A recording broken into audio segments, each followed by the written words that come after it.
अल्लाह ने चाहा तो जल्दी सेहतयाब हो जाऊंगा। अतुल भाई, ये किसने किया आपके साथ? बमसी, किसी ने हमारे साथ धोखा किया है। दुमदार का बताकर उसने मुझ पर वार कर दिया। उसके बाद मैं जख्मी हो गया। जल्द से जल्द कबीले ले जाओ। चलो अतुल भाई, आराम से।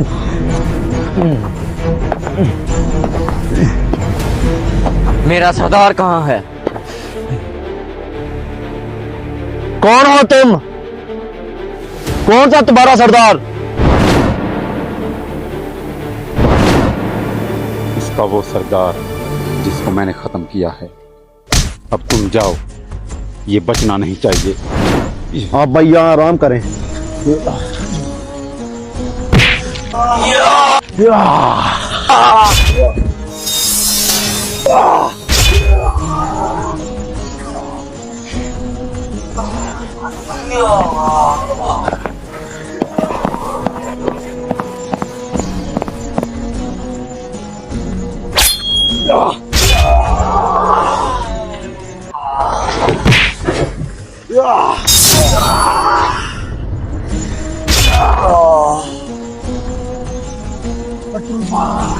अतुल भाई, अतुल भाई, आप ठीक हो ना?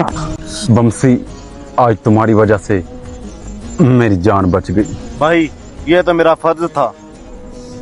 बहुत शुक्रिया।